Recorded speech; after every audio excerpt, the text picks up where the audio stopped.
नमस्कार, सुबह के 9 बजने वाले हैं। वक्त है 9 की 9 खबर का। मैं हूं आपके साथ विभा उपाध्याय और बुलेटिन की शुरुआत इस वक्त बड़ी खबर के साथ। खबर सीवान से आ रही है, जहां पर सरस्वती पूजा के मौके पर खूब अश्लील गाने गूंजते नजर आए और उसकी धुन पर देखिए नचनिया ने जमकर कैसे डांस किया है। ये तस्वीर इस वक्त जो आप अपने टीवी स्क्रीन पर देख रहे हैं, ये सीवान की तस्वीर है और इस वक्त सोशल मीडिया पर यह तेजी से वायरल हो रहा है। सरस्वती पूजा के मौके पर सिरफिरों ने रात भर महफिल सजाई, तमंचा लहराकर खूब डांस किया गया, लेकिन पुलिस की नींद इस डीजे की धुन के बावजूद नहीं टूटती है। हालांकि इस वायरल वीडियो की पुष्टि न्यूज़ 18 नहीं करता।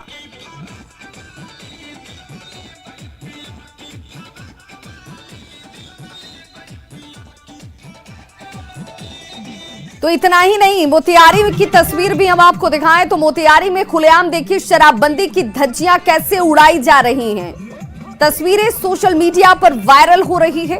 वीडियो पताही थाना क्षेत्र का बताया जाता है, जहां पर मंच पर डांसर्स का डांस देखिए किस तरह से चल रहा है और इसी मंच पर कुछ लोग शराब की बोतल और ग्लास के साथ भी आपको नजर आ जाएंगे। स्टेज पर बैठा युवक शराब का पैक बनाता दिख रहा है। रात भर डांस और शराब पार्टी यूं ही चलती रही, लेकिन इसके बावजूद पुलिस को इसकी भनक तक नहीं लगती है। बताया जा रहा है कि बेलाही राम गांव में सरस्वती पूजा का आयोजन किया गया था, जिस दौरान इस तरीके से शराबबंदी कानून की धज्जियां उड़ाई गई, अश्लील डांस कराए गए और डीजे की धुन पर रात भर ये पार्टी यूं ही चलती रही। शराबबंदी कानून की धज्जियां तो उड़ ही रही थी, यहाँ पर इन डीजे की धुनों पर नाचते गाते आपको लोग भी नजर आ रहे होंगे। और देखिए, दो तस्वीरों के जरिए जरा समझिए कि कैसी आराधना की जा रही है। आयोजन सरस्वती पूजा का किया गया था। पहली तस्वीर सीवान की, लेकिन उस सरस्वती पूजा के आयोजन में परोसा क्या जा रहा है, क्या दिखाया जा रहा है? अश्लील डांस कराए जा रहे हैं, नचनियाएं जो है वो नाचती आपको नजर आ रही होंगी, डीजे की धुन बज रही है, लेकिन पुलिस दूर दूर तक नजर नहीं आती है। और यही कमोबेश तस्वीर मोतिहारी से भी सामने आई, जहां पर आयोजन सरस्वती पूजा को लेकर किया गया था, लेकिन मंच पर नाच गाना चल रहा है, शराब की पार्टी चल रही है, वो भी तब जब बिहार में पूर्ण शराबबंदी लागू है। और खुलेआम कैसे शराबबंदी कानून की धज्जियां उड़ाई जाती हैं, इन तस्वीरों को देखकर आप समझ सकते हैं। यहां सवाल उठता है कि आखिर पूजा के नाम पर अश्लीलता क्यों परोसी जा रही है, क्योंकि आयोजन सरस्वती पूजा के नाम पर किया गया था और इसीलिए सवाल यह कि पूजा के नाम पर अश्लीलता क्यों? जब ये सब कुछ होता है तो प्रशासन, पुलिस व्यवस्था, महकमा कहां सोया रहता है? दोषियों पर कार्रवाई क्यों नहीं होती है, जिससे इनके अंदर डर हो? पूजा के नाम पर इस अश्लीलता के परोसे जाने पर अब यह सवाल लाजमी है।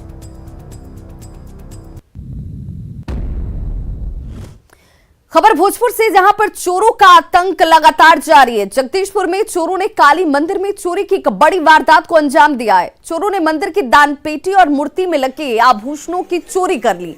चोरी की ये पूरी घटना यहां पर सीसीटीवी कैमरा जो सुरक्षा के लिए हाथ से लगाया गया था, उस कैमरे में कैद जरूर हो गई। और देखिए, ये वो चोर हैं जो मंदिर में प्रवेश करते हैं।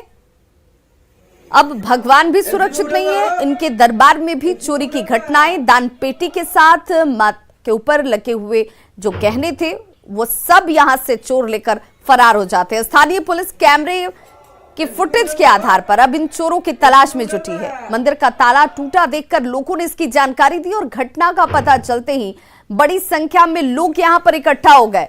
मंदिर के पुजारी ने इस घटना की जानकारी जगदीशपुर पुलिस को दी और फिलहाल पुलिस अब मंदिर का मुआयना कर रही है, सीसीटीवी फुटेज खंगाल रही है, मामला दर्ज कर लिया गया है और इस पूरे चोरी की घटना में शामिल लोगों की गिरफ्तारी के लिए जगह जगह छापेमारी की जा रही है। हार था, स्वर्ण का था, मुकुट था, स्वर्ण का ही था, 2 कान की बाली था, वो भी स्वर्ण का ही था। स्वर्ण आभूषण से निर्मित जो औरतों का श्रृंगार होता है, वही माँ का श्रृंगार हुआ था। कितने लाख रुपए की चोरी हुई है? तकरीबन 1 से 1.25 लाख रुपए की चोरी हुई है। खबर सहरसा से, जहां जमीन विवाद को लेकर दो गुटों के बीच जमकर मारपीट और गोलीबारी हुई है। मामला सिमरी बख्तियारपुर थाना क्षेत्र के सरडीहा पंचायत के सकरौली गांव का है। और देखिए कैसे महिला पुरुष जिसके हाथ जो लग रहा है, डंडे बांस बल्लों के साथ एक दूसरे के ऊपर हमला करते नजर आ रहे हैं। यह घटना जो है वो सिमरी बख्तियारपुर थाना क्षेत्र के सरडीहा पंचायत के सकरौली गांव का है। गोलीबारी में एक महिला को गोली भी लगी है, जिसे आनन फानन में इलाज के लिए सदर अस्पताल में भर्ती कराया गया। मौके पर मौजूद लोगों ने मारपीट और गोलीबारी की इस घटना का वीडियो भी बनाया है और दो तस्वीरें आपके टीवी स्क्रीन पर भी हैं, जहां आप साफ देख सकते हैं घायल महिला को फिलहाल अस्पताल में भर्ती कराया गया, जिसे गोली लगी है। लेकिन युवक किस तरह से ताबड़तोड़ गोलीबारी कर रहा है, वहीं दूसरा युवक हथियार लेकर दौड़ता हुआ भी आपको नजर आ रहा होगा। फिलहाल पुलिस इस पूरे मामले की जांच में जुटी है। बना के लमसम 10-15-20 हजार टका खर्चा हुआ। उसको फिर तोड़ने जब लगा तब हम लोग जो है सो वहाँ पहुँचे तो वहाँ पर गोली गट्ठा चलाना शुरू कर दिए। किसको गोली लगी? गोली लगी है ये अंजू देवी है, पति इनका पकलेश शाह है। कौन है ये आपके? हमारा पुतौ लगेंगे। मुंगेर सदर अस्पताल में जहां रोगियों को समय पर दवा और स्लाइन नहीं मिलती है, वहीं दूसरी ओर अस्पताल प्रबंधन की लापरवाही की वजह से लाखों दवाइयां कैसे नालियों में बहा दी जा रही हैं, इन तस्वीरों को देखकर आप समझ सकते हैं। ये वो दवाइयां हैं, जीवन रक्षक दवाइयों के साथ साथ वैसी दवाइयां जिन्हें गरीब मरीजों को दी जानी थी, लेकिन ये बिना किसी इस्तेमाल के अब एक्सपायर्ड हो चुकी हैं, खराब हो चुकी हैं और अब इन्हें नालियों में बहा दिया जा रहा है। मामले का खुलासा तब हुआ जब 100 बेड का मॉडल सदर अस्पताल बनाने का काम यहां पर शुरू किया गया। लाखों रुपए की दवाइयां फेंकी हुई मिलती हैं, जिसमें टैबलेट शामिल है, सुई, स्लाइन, मलहम के अलावा कई प्रकार की जीवन रक्षक दवाएं हैं। इनमें कई दवाइयां और स्लाइन एक्सपायर हो चुकी हैं, जबकि कई दवाइयां शॉर्ट डेटेड एक्सपायरी हैं। और खुलासा होने के बाद सदर अस्पताल के जिम्मेदार एक दूसरे पर इसका ठीकरा फोड़ रहे हैं। हालात का जायजा लिया संवाददाता अरुण शर्मा ने। मैं इस वक्त मौजूद हूं सदर अस्पताल के पीछे के इलाके में, जहां पे टूट के नया जो है वो मॉडल अस्पताल बनना है। इसको लेके 25 जनवरी को सांसद महोदय के द्वारा शिलान्यास भी किया गया था। इसको सफाई के लिए इसमें लगे हैं लोग, लेकिन सफाई के दौरान जो स्थिति, जो नज़ारा देखने को मिला, वो कहीं ना कहीं अस्पताल में फैले भ्रष्टाचार का एक जीता जागता उदाहरण कह लिया जाए तो ज़्यादा अच्छा है।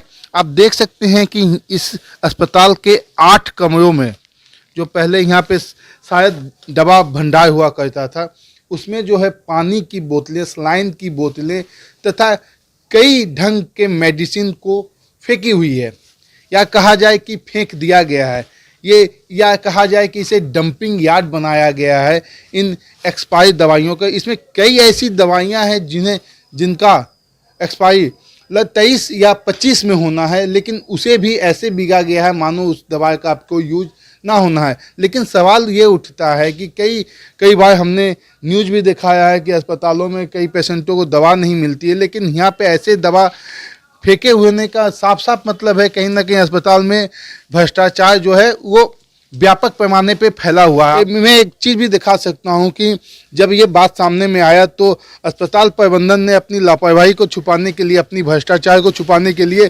3 स्टाफ को लगाया इन बोतलों को काट के पानी बहाने के लिए, ताकि ये पता न चल पाए ये यूज है या कब। देख सकते हैं कि जो अभी हम जब यहाँ पे आए हुए थे तो 3 स्टाफ लगे हुए थे जो बोतलों को काट पानी बहाने का काम करने के बाद इनको जो है वो बेच दिया जाता। तो ऐसे में साफ पता चलता है कि अस्पताल प्रबंधन के लापरवाही का खमियाजा जो है पेशेंट वो भुगतते हैं। उनको दवाई नहीं मिल पाती है, पानी जो है उनको बाहर से खरीदना पड़ जाता है, जबकि यहाँ पे पानी की लगभग 10,000 से ऊपर बोतलें जो कि जिनका डेट जो है वो ख़त्म हो चुका है, वो बिक दिया गया है। तो ऐसे में कहीं ना कहीं सवाल उठना एकदम बिल्कुल लाजमी है कि स्वास्थ्य महकमा का क्या यही हाल है कि अस्पताल में दवा हो लेकिन पेशेंटों तक दवा ना पहुँचे, वो उन दवाओं की जो डेट है जो वो ख़त्म हो। ऐसे में दोषी कौन? क्या अस्पताल प्रबंधन, क्या स्टेट गवर्नमेंट, क्या स्वास्थ्य महकमा, आखिर उन दोषियों को सजा देने वाले कौन? क्योंकि ये सभी दवाइयाँ जो है लोगों के टैक्स के पैसों से आती है, उनके लिए आती है। तो ऐसे में बिकने का मतलब साफ साफ है कि अस्पताल में कहीं ना कहीं भ्रष्टाचार फैला हुआ है। अरुण शर्मा, न्यूज़ 18, मुंगेर। वहीं इस मामले में डीएम नवीन कुमार ने कहा है कि मामले की जांच कराई जाएगी और दोषियों के खिलाफ कार्रवाई जरूर होगी। सिविल सर्जन को कहा है इसकी जांच की जाएगी कि किस परिस्थिति में इतनी दवाइयां एक्सपायर की हैं, ठीक है, वो किस कार्य के लिए आया था, क्या रिक्वेशन दिया गया था और किस काम के लिए आई थी, और इंक्वायरी के बाद इस पर हम लोग जो कार्रवाई होगी, नियमानुकूल कार्रवाई होगी, की जाएगी। मुंगेर गंगा नदी पर बने श्री कृष्ण सेतु रेल सह सड़क पुल का सीएम नीतीश कुमार 11 फरवरी को उद्घाटन करने वाले हैं और इस दौरान कई केंद्रीय और राजकीय मंत्री के अलावा सांसद और विधायक की मौजूदगी यहां पर होगी। कोरोना की वजह से जारी गाइडलाइन की वजह से उद्घाटन वर्चुअल या फिर समारोह पूर्वक, इस पर संशय जो है वो जारी था, लेकिन डीएम नवीन कुमार ने बताया कि राज्य में कोरोना के गिरते ग्राफ के बाद अब कई चीजों पर से प्रतिबंध हटा दिए गए हैं और ऐसे में अब लोकार्पण समारोह पूर्वक ही यहां पर किया जाएगा। कोविड गाइडलाइन आया है, उसके बाद ये प्रतीत हो रहा है कि जो 11 को जो शुभारंभ होना है, लोकार्पण होना है ब्रिज का, मुंगेर रोड कमरेल रोड ब्रिज का, तो उसका ये अभी जो कोविड गाइडलाइन है, इससे ये लग रहा है कि निश्चित रूप से ये यहाँ पे फिजिकल मोड में होगा और यहाँ पे समारोह करके हम लोग इसको कराएंगे। क्या बिना ईंट पक्के मकान की कल्पना की जा सकती है? नहीं ना, लेकिन भागलपुर में एक मिस्त्री ने यह अनोखा काम करके दिखाया है। ईंट की महंगाई से परेशान होकर एक बढ़ई ने यह अनूठा प्रयोग किया और बिना ईंट पक्का मकान बनाकर खड़ा कर दिया। घोघा थाना क्षेत्र के पुन्नू चक निवासी गणपति शर्मा ने यह अनूठा प्रयोग कर लोगों को चौंका दिया है। गणपति शर्मा पेशे से तो बढ़ई हैं। उन्होंने सीमेंट, गिट्टी और सरिये का प्रयोग कर 3 कमरे का एक मकान तैयार किया, जिसमें एक अंडरग्राउंड कमरा भी है। ईंट रहित इस मकान की दीवार 7 से 8 इंच मोटी है, जिसे सीमेंट और रेत मिलाकर छत की ढलाई से दीवार बनाई गई है। गणपति शर्मा का यह दावा है कि इस तकनीक से मकान निर्माण में 30% की लागत कम हो जाती है। साथ ही ईंट वाले मकान की तुलना में यह ज्यादा मजबूत भी होता है। हैरानी की बात यह है कि मकान के दरवाजे और खिड़की के चौखट भी सीमेंट और रेत निर्मित हैं। इसमें कोई इंजीनियर का सजेशन नहीं है, जो भी है डिजाइन अपना है, अपना कला है। बस प्लाई का सेंटरिंग किए, उसके अंदर छड़ था, उसमें ढाले हैं। ईंट का इस्तेमाल बस तरी के नीचे जो चौरस किए हैं चारों तरफ तरी, बस वही है। हाँ, बाकी उसमें बीम डालने के बाद ऊपर यहाँ से वहाँ तक पूरा जो हमारा RCM कही है, ढलाई कला है। ईंट नहीं है, ईंट नहीं, एक भी नहीं है। नीचे तरी बांधने के बाद एक भी ईंट नहीं है। ये पहला घर जो है कि दिलदारपुर में बना है, जो हम सब ग्रामवासियों के सामने बना है। अब यह घर देख के लगता है कि और कोई ग्रामीण देख कर बना सकता है। बहुत कम लागत लगा है, बहुत कम लागत लगा है इसमें। जहाँ पर 3 लाख का खर्च होता है, वहाँ ये 2.5 लाख 2 लाख में ही बन जाए। पूर्ण किया है बना के घर। ईंट का इस्तेमाल नहीं किया, ईंट का इस्तेमाल नहीं किया है पूरे मकान में। जमीन को सर बराबर करने के लिए वही जो ईंट का उपयोग किया है, बाकी बाद ईंट का एक भी उपयोग नहीं किया है। और अब बात ठंड के सितम की, तो सिवान में कड़ाके की ठंड का सितम लगातार जारी है। रात के समय में सड़कें वीरान हो जाती हैं। लोग ठंड से बचने के लिए अलाव का सहारा लेने को मजबूर हैं। लगातार पारा गिरने से जनजीवन सिवान में अस्त व्यस्त नजर आ रहा है।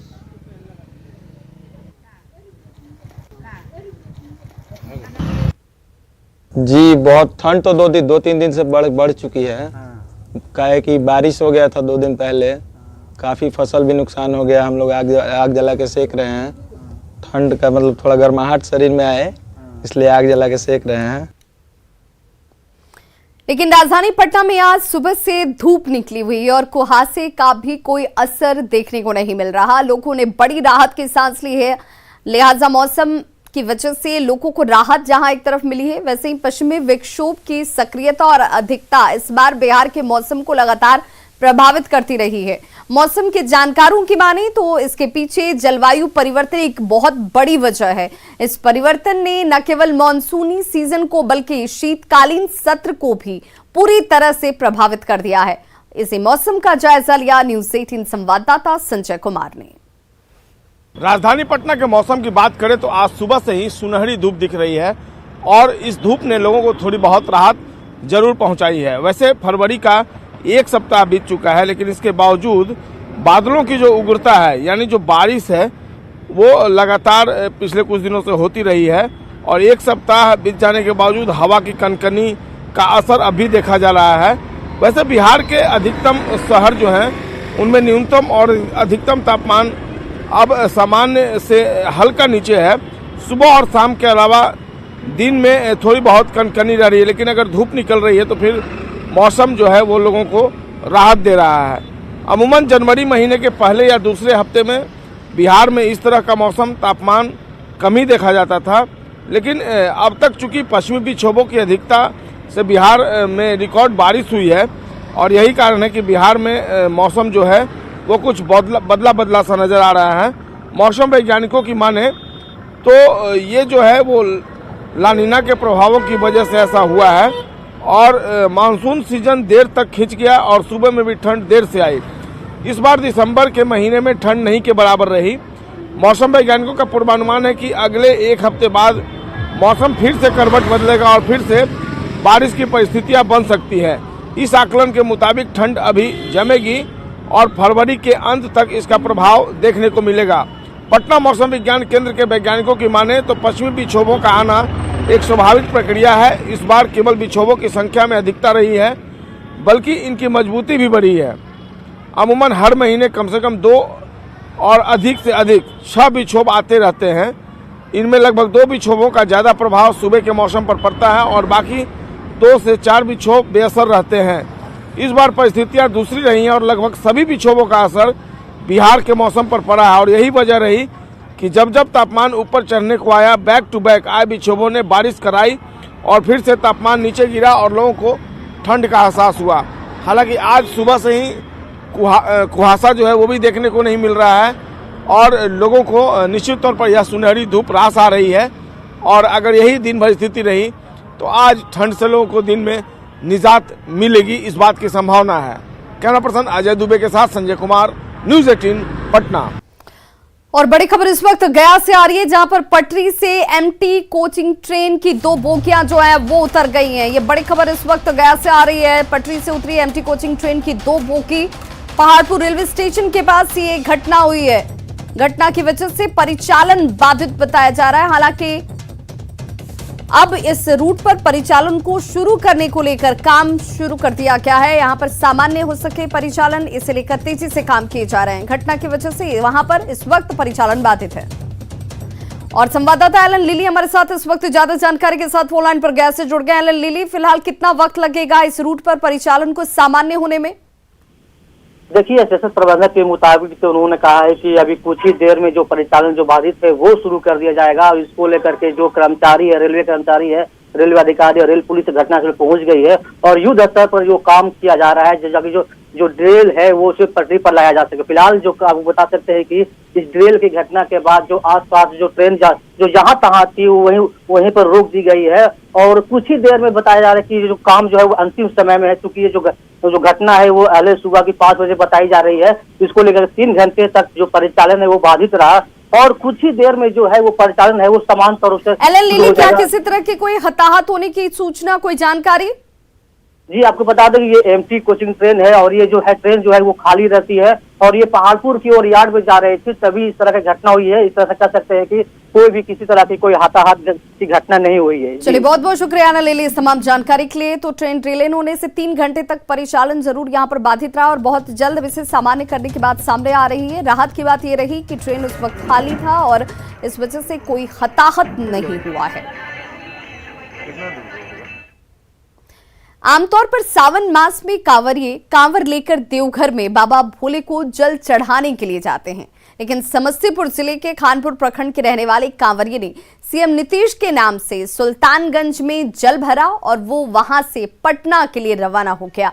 खानपुर उत्तर पंचायत के रंजीतपुर गांव के रहने वाले गौरी शंकर मिश्रा किसानों की समस्याओं से परेशान हैं।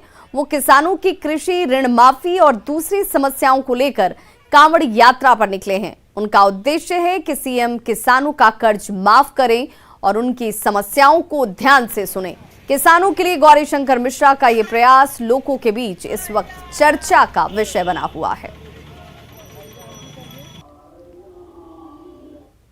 हमने सुल्तानगंज में गंगा जल उठाया है माननीय मुख्यमंत्री बाबा नीतीश कुमार जी के नाम पे, और मुख्यमंत्री जी से मेरा निवेदन ये है जो बिहार के किसान की ऋण माफ किया जाए।